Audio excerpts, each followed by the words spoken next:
Boss, nakita mo na yung news na Philippines is almost at the bottom of Asian manufacturing. Kahit po hindi ko pa nakikita, talagang alam natin na nangungulela tayo kasi halos wala na pong ano, no? Wala na pong mga malalaking kumpanya na narito pa sa Pilipinas. Abante, wag kang lilipat. Memoryado namin mukha mo. May padila-dila ka pa na naman. Correct. BP Sara, one way to 2028. Wala siyang piatos kasi di siya nagtrabaho. Anong ginawa sa confidential fund? If BBM has his way, we be number 1 manufacturer of shabu. Political career. Yan po, no? Political career yung kanilang numero 1 pangangalagaan. Correct, boss, buo na ang desisyon ng majority na Pilipino na si BP Sara ang iboboto bilang sunod na presidente. Pinabilis lang po nila, 'di ba? Palpak versus palpak, mas palpak, 'di ba? Wala po silang ano eh. Kung si Vico Soto sana ay pwede na magpresidente, yan pwede. Kaya lang wala eh. Wala namang, yun na rin yun, bawas na rin yan. Yung mga bumoto kay Leni Robredo nung nakaraang eleksyon, mababawasan pa yan dahil kasi na-realize nila.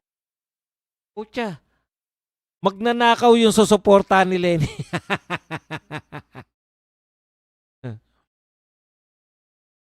Opo, may Birada Agila po kami mamaya. Wala sila piatos, meron naman silang pulburon.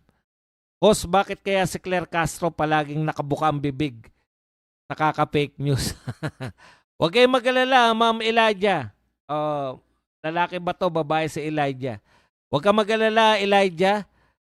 Nasampahan na ng kasong cyber libel ni Congressman. Ako tandem na pisot, tatakbo ba? Aba, mahiya naman sila kung hanggang ngayon nagbabalak pa rin silang tumakbo. Sobra-sobra na yan. Maluwag pa ang bed spacer recto sa upper deck ka ba o sa lower deck? Nga pala, sanay kayo sa taas kaya sa upper deck ka. Lifetime contract ba recto? Kailan start? Pag presidente na si Sara? Sa kalaman tugtog ni PBBM sa entrance niya sa Abu Dhabi? What's up ba naman ang kanta? Akmang-akma talaga. May nagsabi po niya na kasama namin sa Birada Agila. Hindi ko maintindihan kung ano yung yung pala yung lyrics nun. Nung WhatsApp, yung so I wake up in the morning and I get real high, di ba? Merong ganun lyrics. Loko-loko rin. So I wake up in the morning and start to cry. A deep breath and I get real high. Ayun pala yun, yung lyrics na get high.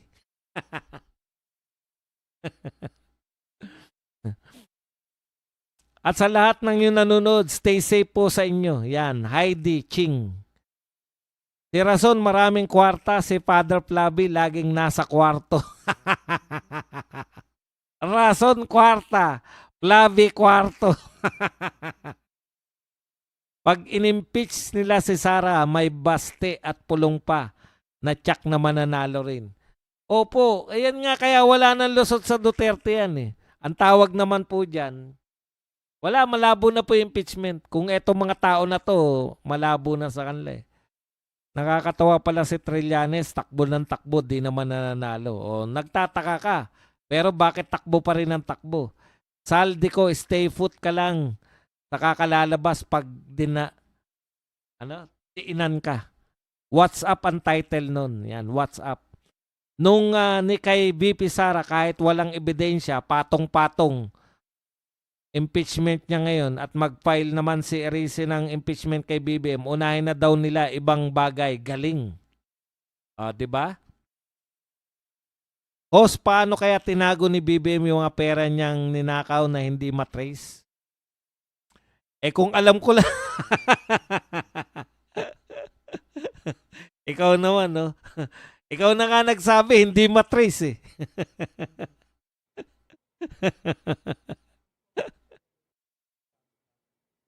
So I wake up in the morning and I step outside and I take a deep breath and I get real high. Yun. What's going up? Ako, familiar ako sa mga tugtugan pero yung mga sa lyrics ako hindi familiar eh. Yan po yung lyrics nun. Kaya nakakatawa habang pumapasok. Siguro, loko-loko siguro yung mga banda. Hindi na mahalata to. Tirahin natin to pagpasok niyan. Boss Buds, doubt ako na huli nila si Atong Ang. Ang sinabi lang na most wanted si Atong Ang para lang magpataas sila. Bigyan lang sila ng tig 50 billion. Wala yan. Malabo hulihin yan. Yan lang nakikita ko. Pwede rin naman na pantakip nila to kasi malamang hindi sila involved kay Atong Ang eh. Alam niyo yun? Pwede rin naman na si Atong Ang gawin talaga nila na yan ha. Kasi ngayon pa lang pronouncement ni Boying eh. Hindi to ginawa sa Duterte administration yung habulin si Atong Ang. 'Di ba? So meron silang pinaghuhugutan noon eh nung kaya gustong-gusto nilang huliin si Atong Ang. Trophy nila. Kumbaga, pwede nilang gawing trophy si Atong Ang. Kasi sa flood control, hook na hook sila eh. Sila talaga yan eh.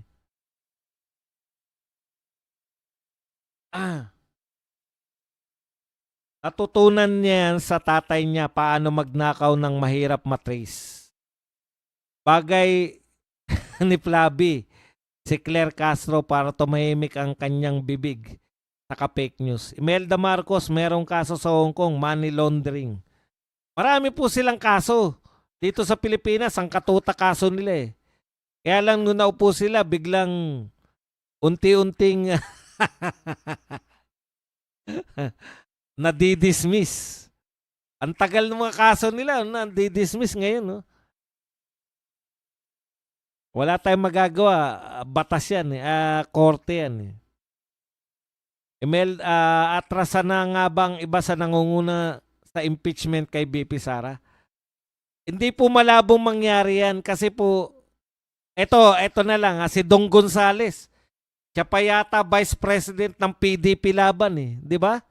Imagine niyo yun kung gaano ka anti-Duterte si Dong Gonzales. Ganyan talaga yung ating mga congressman. Dati pa po yan. Wala na pong bago dyan sa mga congressman.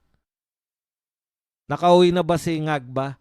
Malabo na yung... Opo, hindi ko alam. Parang nakauwi na. Nakabus ngayong mga post sa FB yung pagdalaw ni FL isa sa Dubai na hindi daw nag-iisang OFW pero puro haha ang reaksyon. Pads, tanong kung ma-impeach si Inday at si Pulong ang mag-president. Malabo na nga po. Mga congressman na po nila yung nagsasabi na ayaw na nila na impeachment. Ayaw na impeachment para political security ng bawat. Kaya ako hindi na po ako, tama po yan. Yung analysis na malabo na yung impeachment. And I scream at the top of my lungs, what's going on? Boss, pwede kaya dagdagan kaso ni Kong Mio? Kasi tinawag niyang sex offender si ER. Pwede po. Hanggang ngayon nga, wala pong imposible sa mga oligarko.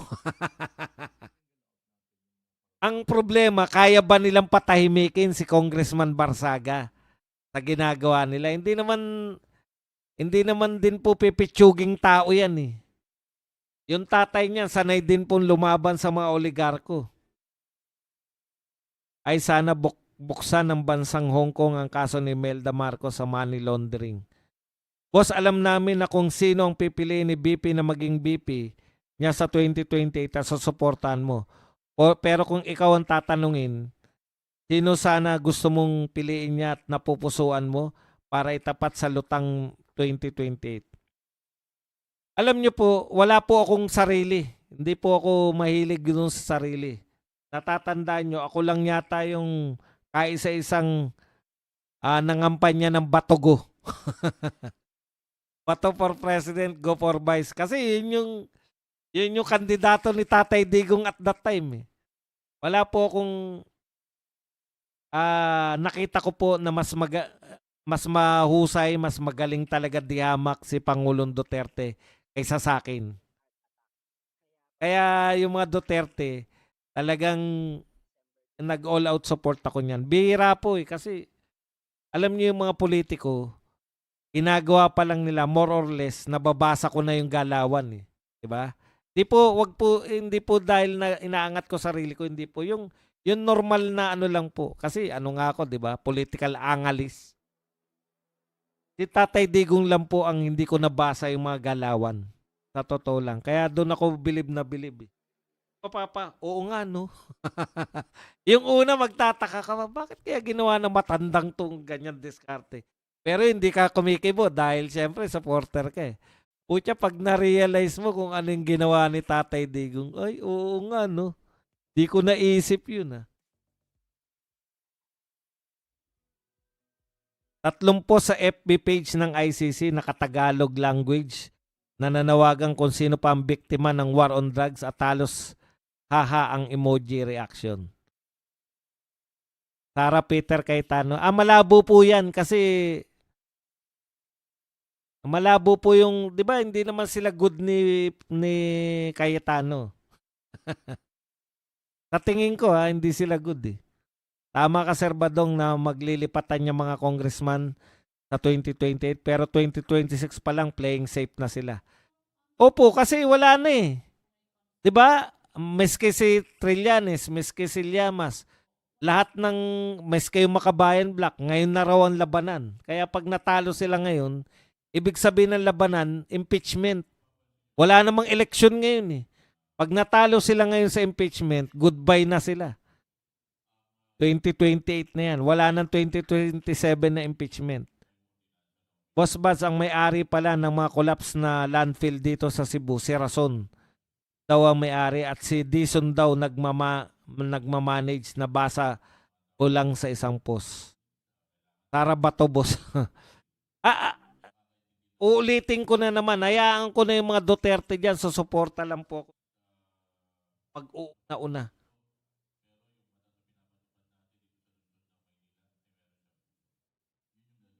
Maaaring mali ako kay Peter Cayetano pero hindi.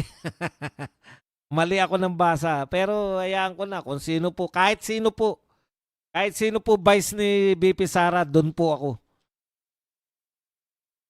Sir, si Lacson po ba guding o bading? Alam niyo po, hindi ko na inaalam. Wala kasi akong pakialam eh. Bading ka man, straight ka man, basta straight ka sa mga tao, hindi ka magnanakaw. Hindi ka protector ng magnanakaw. Wala po akong problema putya. Lalaki, babae, badingdong, kung kalaban ka ng mga tao, yun po yung sa akin, hindi po ako. Sila Shell Jokno, sila Plabi, mga badingdong yan, di ba? Sa akin, mga sila Dilima, mga babae naman, lalaki, babae. Basta tagapagtanggol ka o ikaw ay magnanakaw mismo. Yun po yung hindi ko na po concern yung mga bading-bading. Ang ayaw ko lang yung mga woke na mga trans.